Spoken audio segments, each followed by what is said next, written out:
Hi guys, welcome to our channel mister సిసింది. గత సీజన్స్ని మైమరిపిస్తూ బిగ్ బాస్ తెలుగు సీజన్ 9 అడుగులు ముందుకు వేస్తుంది అని చెప్పవచ్చు. ఇక 12వ వారం captaincy contendership task Bigg Boss హౌస్లో మొదలైంది. అయితే ఈ వారం కెప్టెన్సీ కంటెండర్షిప్ టాస్క్ కోసం హౌస్లో ఉన్న కంటెస్టెంట్స్ కాకుండా బయట నుంచి వచ్చే మాజీ యోధులతో పోరాడాల్సి ఉంటుంది అంటూ బిగ్ బాస్ అయితే చెప్పాడు. అంటే బిగ్ బాస్ హౌస్లోకి మాజీ కంటెస్టెంట్స్ వస్తారు, వారితో పోటీ పడి తమ కెప్టెన్సీ కంటెండర్షిప్ని ఛాలెంజ్ చేసి టాస్క్లో గెలిచి కెప్టెన్సీ కంటెండర్ అవ్వాలి. ఒకవేళ బయట నుంచి వచ్చే యోధులతో పోరాడటంలో ఓడిపోతే మాత్రం వారు ఈ వారం కెప్టెన్సీ రేస్ నుంచి అవుట్ అవుతారు అంటూ తెలపడం అయితే జరిగింది.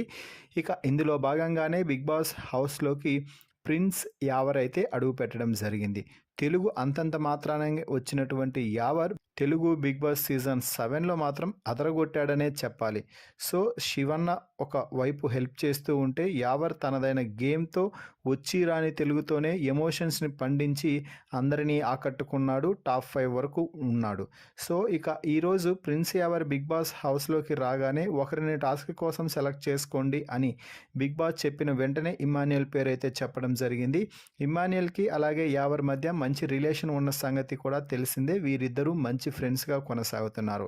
ఈ నేపథ్యంలోనే ఇమ్మాన్యుయల్కి ఒక ఛాన్స్ ఇవ్వాలి అన్న నేపథ్యంలో ఇమ్మాన్యుయల్ని సెలెక్ట్ చేసుకుని టాస్క్ అయితే ఆడటం జరిగింది.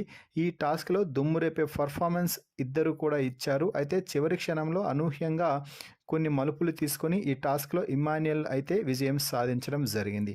ఒకానొక సమయంలో ప్రిన్స్ యావర్ టాస్క్ గెలిచేస్తాడు అని అనుకున్నా కూడా ప్రిన్స్ యావర్ ఎందుకో స్లోగా గేమ్ ఆడటంతో ఇమ్మాన్యుయల్ అయితే ఈ టాస్క్లో గెలిచి ఈ వారం కెప్టెన్సీ కంటెండర్గా నిలవడం అయితే జరిగింది. మొత్తంగా ప్రిన్స్ యావర్ని ఓడించి ఇమ్మాన్యుయల్ కెప్టెన్సీ కంటెండర్ అవ్వడంపై మీ అభిప్రాయాన్ని కామెంట్స్ రూపంలో తెలపండి. మరిన్ని బిగ్ బాస్ లైవ్ అప్డేట్స్ కోసం మన ఛానల్ని చూస్తూ ఉండండి.